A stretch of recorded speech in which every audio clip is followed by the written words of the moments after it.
Hello, everybody, and welcome to another episode of Sports Legends of the Carolinas. I'm your host, Scott Fowler, sports columnist for the Charlotte Observer, where I've worked since 1994. And as always in this podcast, I'm traveling across both Carolinas, seeking out some of my favorite sports stars and asking them to tell the real stories behind their rise to iconic status.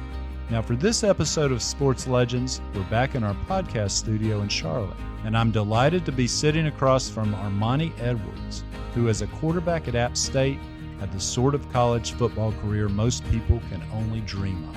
Now 35 years old, Armanti Edwards was a once-in-a-generation talent at Appalachian State, a dazzling quarterback who could run and throw, and who led the Mountaineers to 2 national championships and a legendary upset of Michigan in 2007 that had all sort of quirkiness that we'll get into today. Now Franklin humming, Armanti Edwards takes off and is caught from behind, but what a throw from James Franklin, and Armanti Edwards almost found daylight. The Mountaineers had a remarkable run of 3 straight FCS National titles in the mid-2000s, and Edwards was the very biggest star for the last 2 of those. In 2010, Edwards was a third-round NFL draft pick by the Carolina Panthers, who decided to switch him from quarterback to wide receiver. That didn't work out well at all and caused Edwards to experience what he calls now, quote, a lot of dark times, unquote. We'll talk about all that. Armanti Edwards also played for several years in the Canadian Football League. He now lives in Charlotte with his family.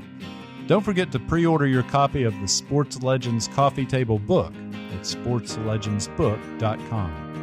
And now here's Armanti Edwards next on Sports Legends of the Carolinas.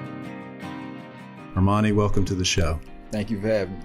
It's been great to catch up a little bit off the air, and I know people are very interested in what you're up to now. So give us a little sense just sort of you, your family, why you ended up settling in Charlotte and so on. I'm from Greenwood, South Carolina, so only about 3 hours away. So, once I was drafted here in Charlotte, me and my now wife, my girlfriend at the time, we just fell in love with the area. It felt like home, and we was, far away from home, but close enough to visit and have visitors, and that's why we fell in love with the place. Tell us about your children. Our son is about to be 12 next month, and we have a 15-year-old daughter. She'll be 16 in September. And do they play sports? Yes. Our daughter, she's never been really interested in sports up until now. She wants to get involved in track, so we're gonna, put her in on the track team this year. And our son, of course, only likes football. I try to get him in other sports. He just can't find the interest, but he loves football. And he's, I think you mentioned he's playing flag right now? Yes, they recently finished up their flag football season. They won the championship, so he's pretty excited about that. Was he a quarterback? He played wide receiver and defensive back. He never saw me play quarterback, so he's only seen me play receiver. So that's right. Yeah, I guess that's true because he would have seen you in the CFL mainly. He was born once we got here in Charlotte when I played here, but he was a little baby, so it was our daughter who's always seen me play. We had her when we was in college. So nice. Well, you are a legend in these parts, but even more so in Boone, North Carolina. I have 2 sons who currently attend App State right now, and of course, the legend of Armanti Edwards is still alive and well in Boone. How often do you get back to App State? It hasn't been often ever since I played in the CFL. So, but I was able to make 2 games last year. So that was the most I've made, I think, since I went to Canada in a year. So it was great. I was at the game, the Hail Mary play. Oh, that was their college game. Yeah, yep. The big one of the season when they caught it on the last play or whatever. Yes, sir. I was at that one, and I can't remember who they played the last time.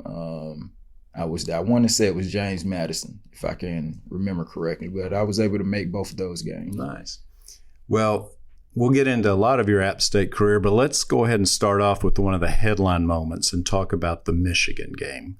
A game that it's 16 years ago now, and to App State fans, it still seems, I think, like it's yesterday. I think one time we were speaking about this for an interview several years ago, and you told me that you had never been on a plane before that game. Not at all. That was my first plane trip, so didn't know what quite to expect. A little afraid, nervous, but once the plane took off and got up there, if I can remember, I want to say I did go to sleep.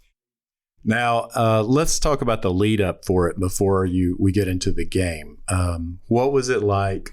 You guys were coming off a national championship. Nevertheless, a huge underdog going to a place where 109,000 people would be. What was the lead up to it? And did you think, as you guys were over the summer in the weight room or whatever, that you were going to have a chance? So this started before the summer. It's a 2-week program that we do in early off season, what we call winter gym. So that's shortly, I want to say it's in February at the time. And we have to be up 5 a.m. And we got extreme workouts. It's a circuit that we have to do. And I think after day 1 to day 2, coach, he always gives us a speech after every practice, some kind of motivation. And just that day, he announced that we were playing Michigan, and everybody was hyped. Everybody yelling, just excited. So we knew, early on in the year who we had, and after that, we come back for summer workouts. Our strength coach, Coach Dillman at the time, he literally played the fight song, Michigan fight song, on repeat in the weight room for the entire summer.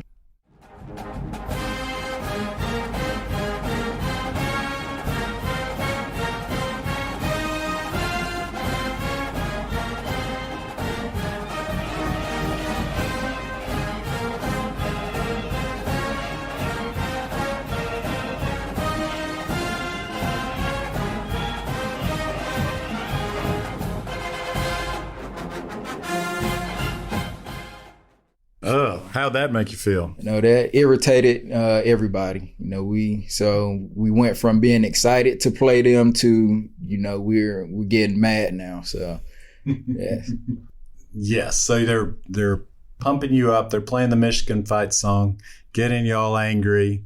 You get on that plane and go to Michigan. And this is supposed to be one of those games that the big schools schedule to just kind of beat up on somebody, right? I mean, to beat up on a, quote, little school, even though App State is not a little place. But in the pregame, what did it feel like? So I want to go back a little bit. A week or two left before we was going there, we started facing injuries. I got hurt myself. Our starting center, an upperclassman, he got hurt and wasn't able to play in the game at all. So we have our backup center. And the week before that game, I wasn't able to practice at all. What was wrong with you? I had a sprained AC joint in my throwing shoulder. Oh, so yeah. I think it was grade 2. And leading up to that, we had other injuries, but what a lot of people don't know as well, we had a severe thunderstorm that came, 2-3 days before that game. So we didn't really get to practice at all that week. But at the same time, when we was watching film, offensively, we saw that they were having extreme trouble with the spread.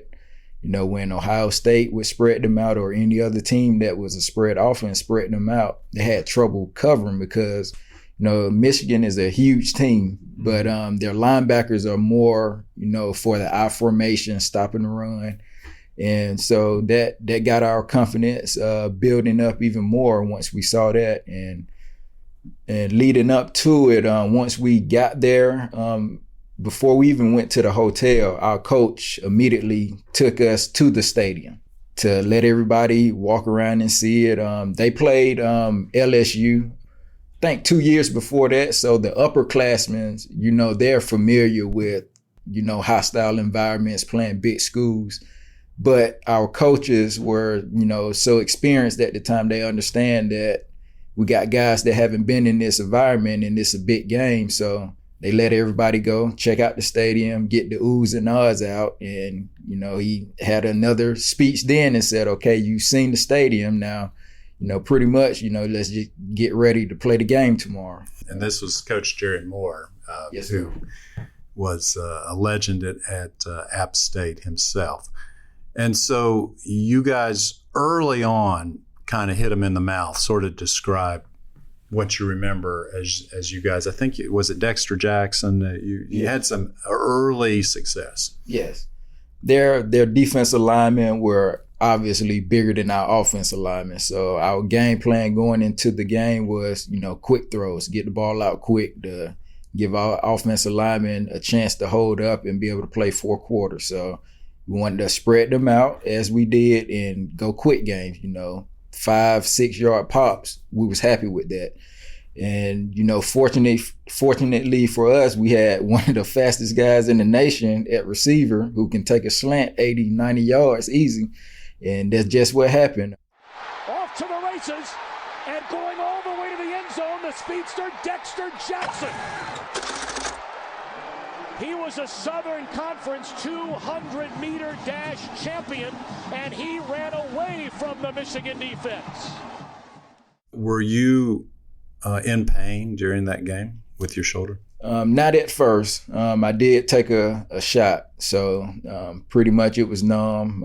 And at that moment in time, I wasn't getting hit or taking any hits on my left shoulder.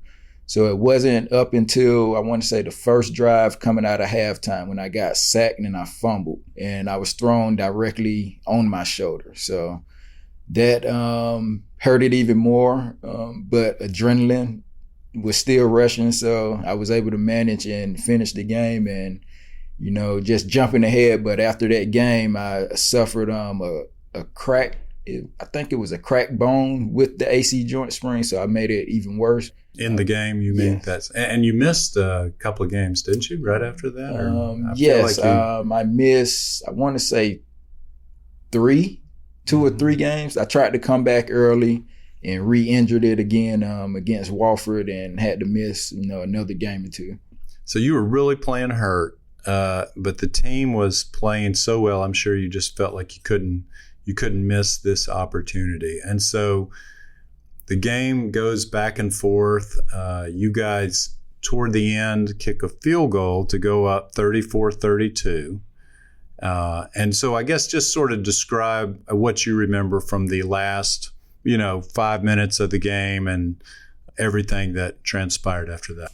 Yes, we had complications leading up to the end of that, starting with the offense. Before we took the lead, a lot of us, we wanted to go down and score. So, but our coach, Coach Moore, he wanted to get in field goal range, kick a field goal and put it in the hands of the defense to get the stop. So that was one of the conflicting moments we had. It was a great drive that we had, a must drive. We got down there, we got the field goal, but it was still, too much time on the clock. Right, kicked the field goal on first down, I think, if I remember. So it was a lot of commotion there. Mm-hmm. But again, what a lot of people didn't get to see is our practices with Jerome Touchstone and Corey Lynch when it comes to special teams and blocking field goals. They were so good at blocking them, I'm not exaggerating. They literally would run past our kicker and let him kick the field goal in practice. Really? Yeah, so we've seen even games before that, seasons past, Corey Lynch blocking field goals. So that was something that wasn't, shocking for us to see. And, just being on the sidelines, part of you has it in the back of your head that, somebody's going to block it. But another part is saying that, man, we've already blocked one field goal. What's the chances we block a second one this game? So, right. So it was 50-50 at that moment. Yes. So for those who don't remember, y'all scored, got up 34-32, but then they threw a long pass that somehow got caught. And so they're setting up for a game-winning field goal. And on that play, Lynch comes in from, I forget what side, but comes in from the left side and blocks it. Let's listen to that as it was called. Gensel ready. The snap's good. The whole block. The kick's good. The kick is good. The Mountaineers are going to try to take it back. To the big house. 30, 20, 15, 10. The Mountaineers have just beaten the Michigan Wolverines. The Mountaineers of Appalachian State have just beaten the Michigan Wolverines in the big house. So the field goal gets blocked, Armanti. Did you watch the play? Were you too nervous to watch? Describe what was going on the sideline. I was watching the play. Here's a funny moment at that time, though. Our biggest offensive lineman, Kerry Brown, he's like 6'7", 315, monster. One of the best linemen I had the privilege to be behind. And he's not a very spiritual guy. So, when we do the prayers or have our FCA meetings, you'll never see him there. And this is the one moment where he was literally on the bench kneeling, praying, not looking at the play. So it wasn't funny in the time, but it was very funny once the game was over to know that this guy that you've never seen pray, he's a big monster out there. He's really down there praying. He had found God. Yeah, at that time. In the big house. Yes. But I watched it, and luckily the refs didn't throw a flag because I, along with 50 other guys, were on the field while Corey was running the ball back. So wow. Good snap, good hold, and the kick is blocked. Appalachian State has stunned the college football world. One of the greatest upsets in sports history. Blocked by Corey Lynch. And so what was that plane ride home like? And then when you came back into Boone? It was one of the most exciting but painful experiences I had, because at that time the cortisone shot had wore off, the adrenaline is wore off. I'm in a sling, and as much as I want to celebrate, I can't move my left shoulder. But I wouldn't change that experience for the world. I guess you got the cortisone shot at halftime, or was it after you got hurt in the third quarter? I took the cortisone shot before the game. And then once you got back to Boone, the student reception was like what? It's crazy. It was the national championship games all over again. Once we came back from those games in Chattanooga, had a huge crowd out in front of the facility waiting to greet us, rocking the bus and everything. And we got that same exact experience again in Michigan. And it was like 3 a.m. as well. So it was very late, and fans out there just rocking the bus, just congratulating us. Now you grew up. Let's go back a little bit, but tell me about growing up in Greenwood and what that was like for Armanti Edwards. Small town, only like 20, 30,000 people. So, the only thing to do there is play sports. But I come from a big family. All together, I had 5 brothers, 3 sisters. But even outside of that, I can't even count, 8 to 10 uncles and aunts on both my sides, mom and dad side. But on my mom's side, we was a little closer because they always held family reunions and everything. And in high school, if I remember, didn't you play some wide receiver before becoming a quarterback? People always get the story mixed up. Okay, so, straighten us out. Yeah, so it's actually the opposite. I always played quarterback. So then up until my junior year, so the high school I went to was a prestigious high school, a lot of great athletes that go D1. We had a legendary coach, Shell Dula. You already knew once you got to high school, it was a waiting game. There was always somebody, athletic or, about to get a scholarship that's in front of you. So I always played quarterback going up into there. So my junior year, we had a quarterback that's already there, Zerick Matthews, very skillful. He played quarterback, receiver, running back, defensive back. So That's the type of athlete he was. Also, he got a scholarship to Marshall. So he's the starting quarterback. So where do I go? But fortunately, our Coach Liner, our offensive coordinator, he understood that I was pretty athletic too. So he put me at receiver. And literally the first game, Zarek got hurt. So in halftime of the first game, I go back to quarterback. So I only played receiver for a short stint. And once he came back, he was healthy. We alternated every series. So when I played quarterback, he'd be at receiver or running back. And when he was at quarterback, I was at receiver. And that's the only time I played receiver. Oh, interesting. And that was your whole junior year? Yes. And then senior year, you were strictly quarterback. How heavily or lightly recruited were you as a quarterback? I wasn't recruited heavily because of my size. I think I was like 155, 160 pounds at that time. And how tall were you? 5'11", 5'10". So. Which is what you always were, right? Yes. Yeah. Yes. But of course, in high school, at this time, there's no social media. So for a college recruit to see the athlete, they got to come to the game. So on paper, I was 6 feet, 185 pounds. so yes. Who knows any better? Right? Yeah. So right. I did have D1 scouts coming. My offensive coordinator, Chris Liner, he took care of all the scouting for me. So I was very grateful for that. But, I had South Carolina, the Clemsons, those guys come to the games. But once they saw me and I was undersized, they didn't want me as a quarterback.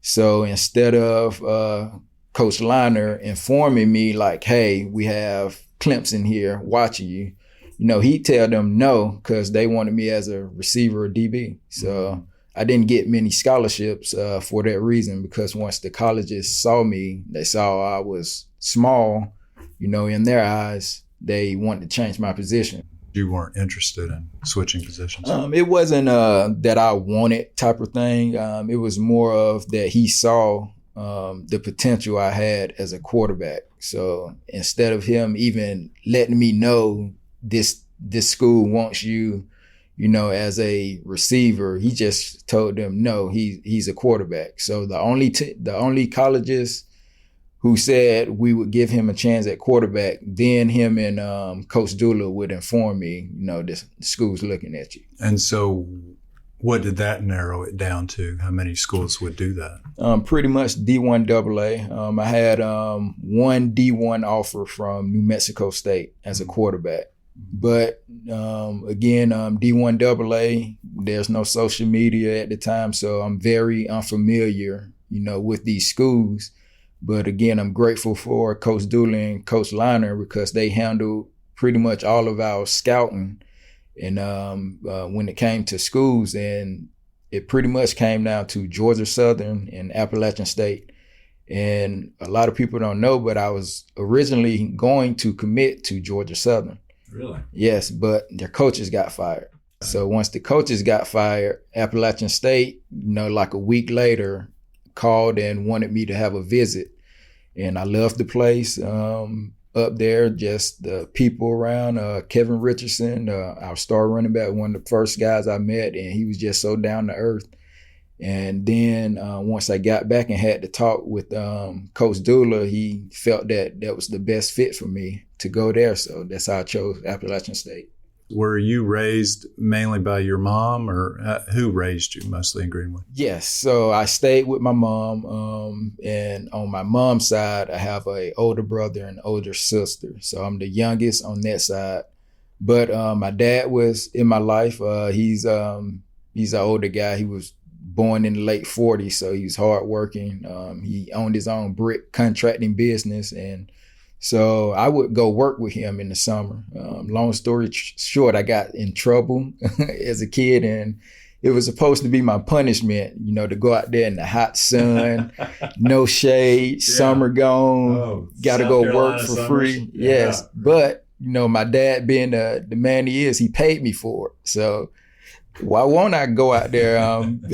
But yeah, it was hard work going out there and everything, but I did more things with my dad as well. He came to the games when he can make it. he offered me to go to church. As a kid, I didn't like going to church, but, pretty much almost every Sunday after church, he'd come get me, take me out to eat, or we'd go up to Anderson or Greenville to the flea market and stuff like that. So, yes, I grew up with my mom, but my dad was there. And he is now incarcerated and has been for many years. I'm sure that's one of the difficult parts of your life. Was that while you were still in high school that he had to go to prison? Yes, that happened summer going into my senior year. Again, for people that know, that don't know what type of guy my dad is, with his brick contracting business, he didn't take applications, because most of the people that worked for him, had problems. They either been to prison or stuff like that. But he hosted a card game every Sunday with his high school classmates. That's what he'd do. But, even when my friends or family members on my mom's side that not related to him wanted to come out and make extra money on the weekend, he let them come with me, pay them. So that's the type of guy he was, but he loved playing cards. And unfortunately, this time two guys that he's never, played with or been around, he invited them to his home, and, they end up wanting to rob him. So, and it led from there. And so he's in prison now for murder. For a very long sentence. Did you ever see him since he went to prison? Yes. I would visit often. Pretty much every chance I got to come home, because the first prison he was at, it was only like 30 minutes from my hometown, so right down the road. So I would visit often. It was only once I went to Canada where I couldn't visit as often as I wanted, but he called constantly. He's always calling. I just talked to him maybe a week ago now. Nice. So, yeah, it's great. His name is Freddie? Yes, Freddie Edwards. So it's always great to hear his voice, but he's, then COVID happened. So that pretty much messed up all the visitations for I want to say 2 years, they couldn't even have visitors. So I haven't seen them in about 3-4 years now. So, yeah. Well, and that's interesting, though, that you really did have a close relationship growing up. I had not known that. We'll be back right after this.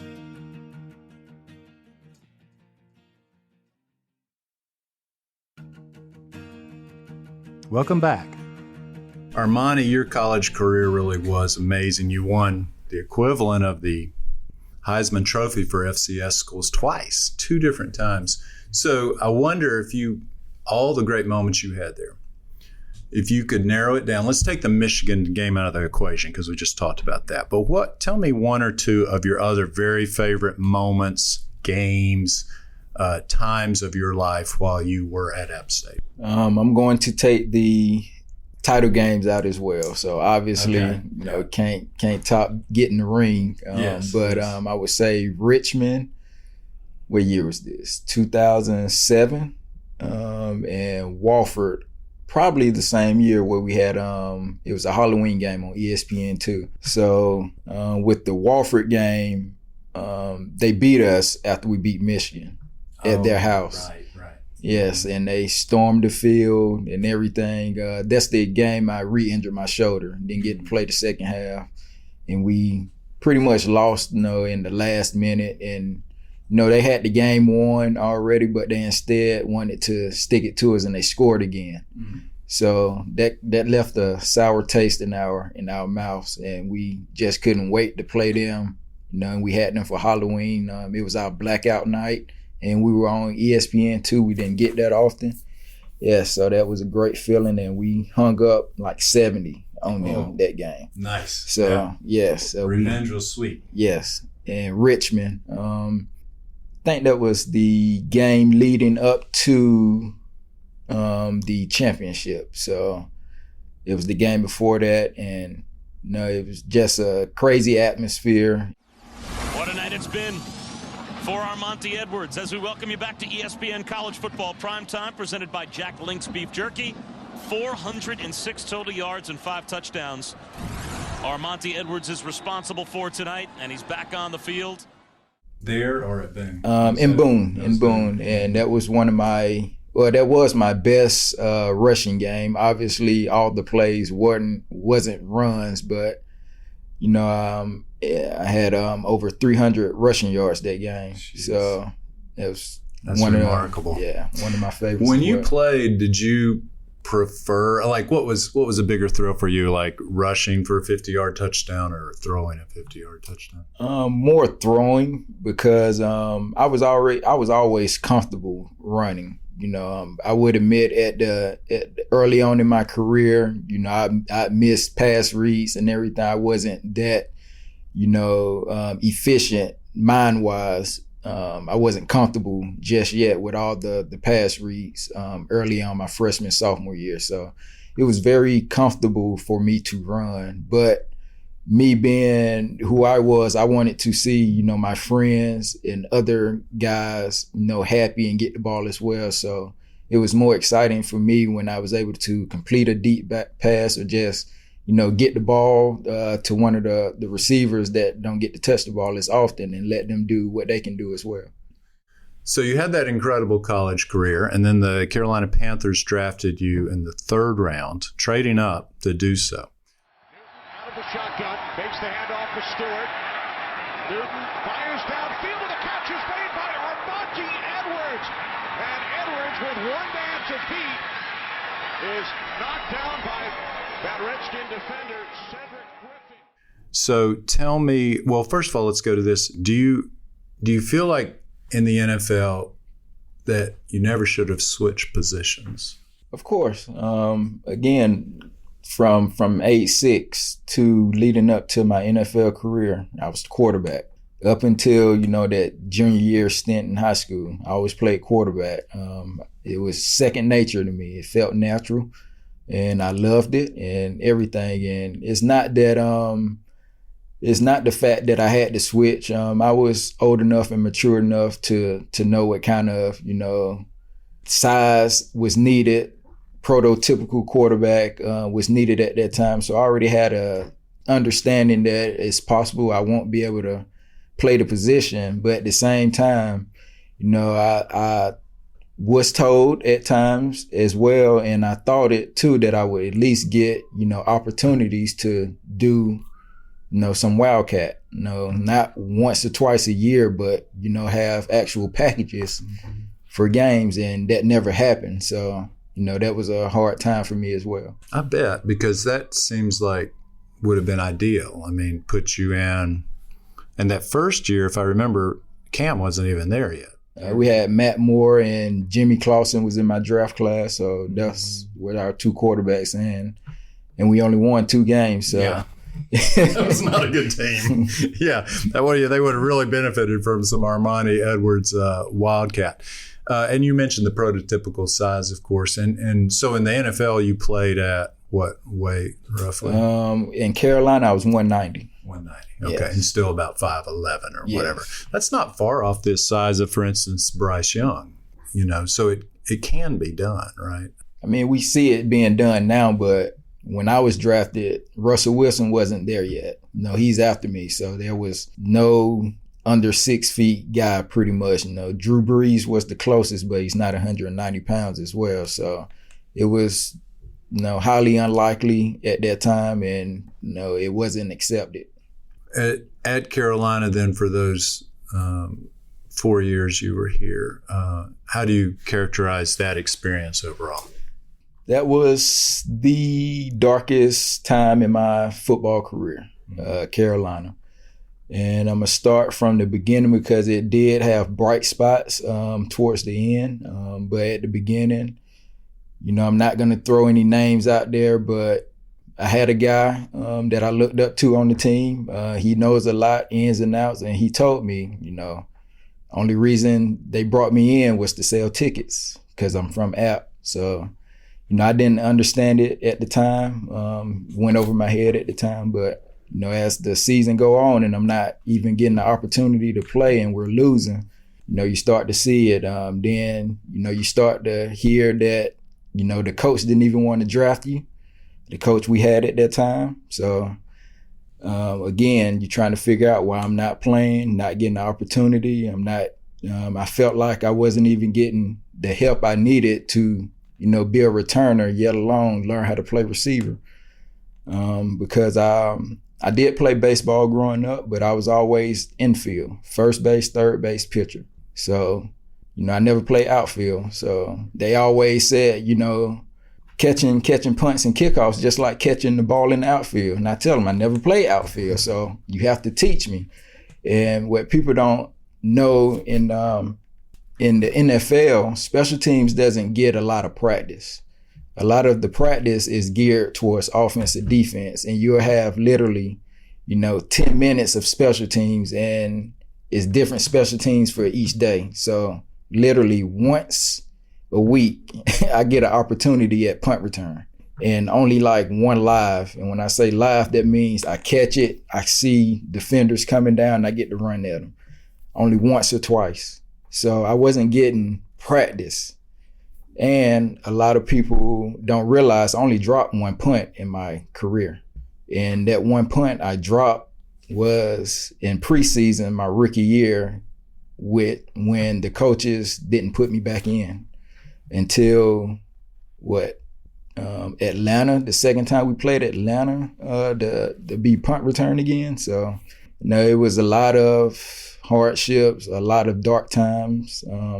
And once Coach Rivera got there, he felt genuine. I liked him. It felt like he liked me, which he did. I didn't know at the time, but as it got years in, he was really trying to look out for me.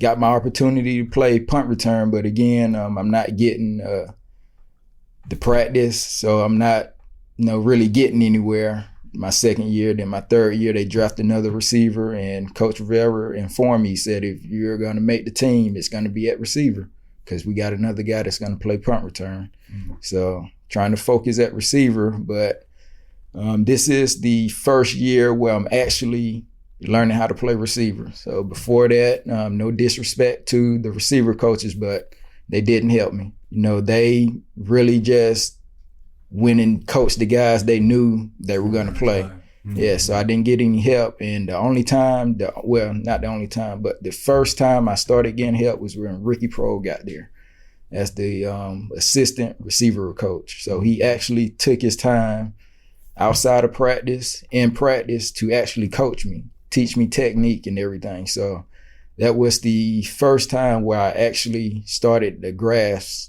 learning how to play receiver. And then when I really started feeling comfortable, my fourth year, and Coach Rivera deemed me the most improved player in camp. He was excited.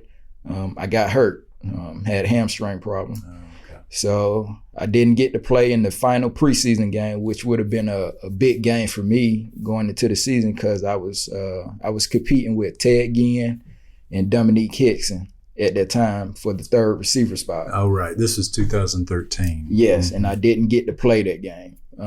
And at this time, we got a new GM. And that new GM brought in those exact two guys that I named. So, if you understand the business where you already know who he wants to play. And once I got hurt, and Ted had an awesome fourth preseason game, he gets the spot, but Coach Rivera and Ricky Prohl sat me down and told me, don't worry about it. You're going to make the team. You made a great strides, not those exact words, but they pretty much told me I was going to be on the team. They was going to put in packages for me, and they look forward to seeing me strive for this season. And we started off 1-4. And in those, 5 games, Ricky Prohl told me, hey, I'm going to ease you back in. Because if I'm mistaken, again, not those exact words, he's had hamstring once or twice. So he understood, the complexity of it. So he's trying to ease me back in, play here and there. And once I was fully recovered, that's when he was going to throw me in. And literally after, I want to say it was Buffalo, we lost to on the day off. Yeah, so it kind of sucks. I got released on my day off, but I got the call, said I was getting released. And once I went up there and talked to the coaches, offensive coordinator, Ricky Prohl, they had no idea that I was getting released. Do you think it was a Dave Gettleman decision? It was 100% his decision. Ricky told me himself that he had no idea. When I talked to the OC for the 5 minutes, he said he was literally, drawing up plays for me. So, yeah, he said they pretty much said they was in there drawing up plays, and Gettleman just stuck his head in and said, "Hey, I'm releasing Armanti," and left. How did you handle that? That you had succeeded for so long in football, and it had been I would assume, a very major part of your life for many, many years. So what did you do next? I didn't handle it well, for the simple fact, for the reason I was given for the release. I'm a man first. We're all men in the business. So I was looking for, just to give me, the straight up answer. If you tell me, hey, you're not panning out to what we expected, we want to give other guys tries, stuff like that, I can handle that. But, during this time, my aunt passed during camp. So she was like the head of that family. She held the pieces together. She was the closest sister at that time to my mom. So that was devastating for her and everything. But this time I'm hurt as well, so I'm not practicing. And I asked, could I go to the funeral? They let me go because I'm not practicing. I went to the funeral and everything. You know how that goes. I come back, I'm still not practicing, and I'm easing myself in. But to skip past that, the reason that I got from Gettleman was I was never the same after my aunt died. So that's what he told me to my face. Really? Yes. After you were released? Yes. So that left a sour taste in my mouth. We'll be back right after this.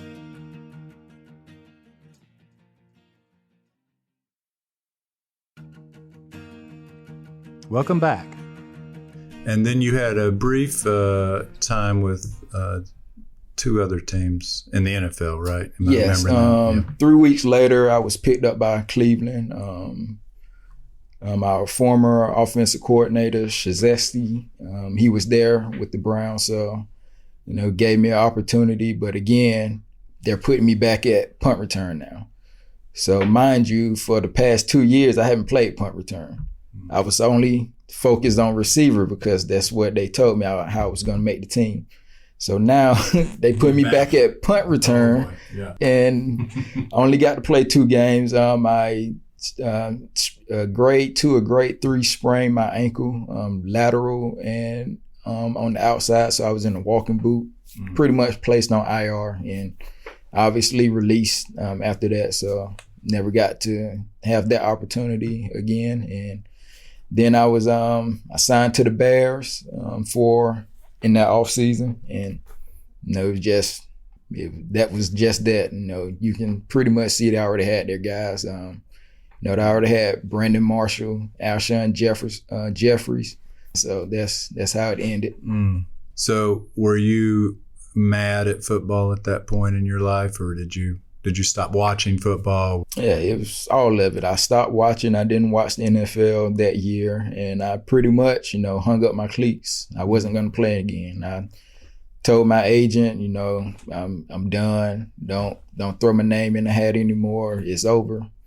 And for that entire year, 2014, I didn't watch football. In 2015, come around, I get a call from a GM in Canada, and he wanted to sign me and give me an opportunity to play quarterback up there.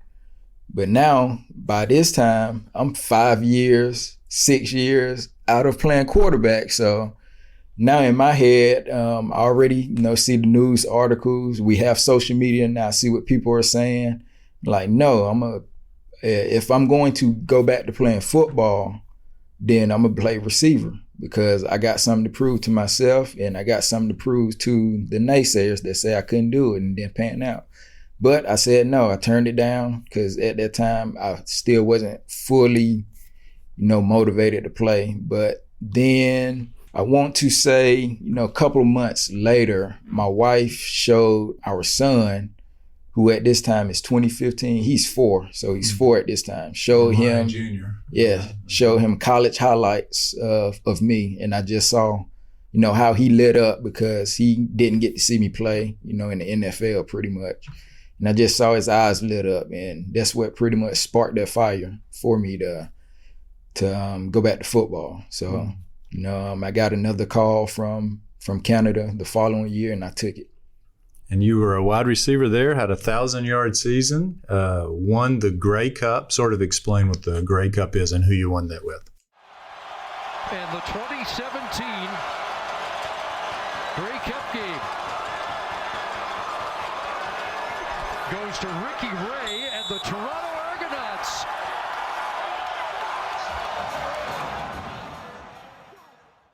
All right, so the Grey Cup is the equivalent of the Super Bowl for the CFL, and that was my second year. And it's crazy how life works because the very head coach that cut me in Chicago is my head coach in Toronto, Coach Tressman. I didn't know that. Yeah, so yeah. Mark Tressman? Yes, Mark Tressman. He's the coach up there. So, great guy. But yeah, it was awesome. My first year in Canada, though, wasn't too well. As I got hurt again. So I only got to play like 3-4 games that year. I got hurt in the off season, MCL. Mm-hmm. And once I came back from my MCL, I broke my hand in the game. So you can only imagine, what I'm thinking at that time, like, here we go again. Mm-hmm. But, going into my second year, I'm not in Toronto yet. I'm still in Saskatchewan, so that was my first team. The first day of camp, they trade me. They trade me to Toronto. So I'm going blank again with the names, but the GM. Jim Pop, I think it was. He's from around here. Yes, Jim Pop. Mm-hmm. Yes. So Jim Pop was the GM who called me in Montreal. And Jim Pop is now the GM in Toronto. He always wanted you. Yes. He told me that. So he traded for me. And, it went from there. I didn't get my 1,000 yards that season. I was short. I was at like 978 or something. But, we won the Grey Cup. It was a great experience for me. A lot of great guys. And I got to play with one of the quarterbacks. He's equivalent to Tom Brady up there, Ricky Ray. He's great guy. Played for a long time. 4 or 5 Grey Cups, two with each team. The Canadian Tom Brady. 100 yards. Ricky Ray to Devere Posey. How did a guy from South Carolina do in that Canadian cold? I was used to it, going to Appalachian State in the mountains. And so you played there how many years, and when did it finally end? So including COVID year, so I played 6 years. That's a lot. There. Wow, way more than in the NFL. I mean, yes. Years-wise and everything. Yes. So you would overall characterize that as a good experience? Yes, I was very happy with leaving the game after that I got a ring. That's what I wanted. I proved to myself I can play receiver. I was over 900 yards 3 straight seasons, receiver. And one of those seasons, I cracked 1,000 yards finally. So, I didn't, at that time I was done. I didn't have anything to prove to nobody but myself. And my son got to see me play football. So I hit all of it on the head. That's great. And I remember one of the things that I know didn't like when you were with the Panthers, you had a couple of very long plays, but they didn't end up as scoring. So you didn't score an official NFL touchdown. No. So in Canada, isn't it true that once you scored, like you just put a massive spike on the ball or something the first time? Yes, it was getting the monkey off my back. Mm-hmm. It was like, will I ever get in the end zone again? Will I ever get a professional touchdown? And once it happened, it was just a huge relief for me. So from there on, I could just play and have fun. First down, Bethel Thompson throws wide open, touchdown. Armanti Edwards and the Argos are on the board first. A 33-yard touchdown. Carl Bethel Thompson to Armanti Edwards. So what are you doing as a career now, Armanti? I've been trading Forex. I've been learning for the past 3 years now, but at the same time, I was still focused. My main focus was football, so I couldn't put in the time and effort that I really wanted to. And that's sort of like, for people who don't know, that's sort of like day trading stocks, or what is that exactly? Yeah, so it's equivalent to stocks. You can argue that it's much better to trade than trading stocks for the very reason the market is 24 hours and you can sell. So you're not just sitting there buy. So you can make money when prices coming down. You can make money when prices going up. But pretty much all you're doing is trading one country's currency for another. And you look like, our audience can't see you, but you look like you're still in good shape. How health-wise are you? I still get aches and pains from it, but I try to stay in a little bit of shape. I don't do any extreme running, or matter of fact, I don't run at all. I haven't ran in over a year, but I still do a little bit of working out, and also I work the kids out, so they keep me going and motivated as well. You don't have any problem with your own son playing football, tackle football, when he chooses to? Oh, not at all. Me and my wife, we're not the parents to make them do something we want to do. So if it's something they really want to do, we're gonna support it 100%. Our job is just to guide them and make sure they have the best path that they possibly can. So he's not playing tackle at the moment. Well, we're not comfortable with that, not because we don't think he's capable. He's shown he's very capable at playing football. Just the simple fact that he's not mature enough mind-wise, along with other kids his age, to learn how to take their head out of tackling. Or if they're trying to run somebody over, they're going to use their head instead. So we want to protect his brain at all costs. But yes, as he get older, and definitely once he get in high school, he'll be in tackle football. Nice. Did you have any concussions in your career? If I did, they wouldn't report it. So I definitely know I had a couple rings and where I didn't remember, for a couple of minutes. Couldn't even think of a play at times. So I'm 100% sure I've had concussions, but I've never had one reported. How did you get along with Cam Newton, and what was that like being in the locker room with him while he was in his prime? Cam he's a great guy. A lot of people see, all the showboating, but he's a funny guy. He's him. The showboating they see when he's scoring or getting the first down, that's him off the field as well. He's a big kid. Big personality for sure. Yeah. Did he give you a nickname? I know he did that to a lot of folks. The silent assassin. That's what he called me. So, yeah. So I didn't do much talking, but he, along with the Coach Rivera and the other coaches, he saw a massive improvement from my third year to my fourth year, and he started calling me the silent assassin. So that's a good one. I bet Boone people would have liked that if they could have thought of it back in the day.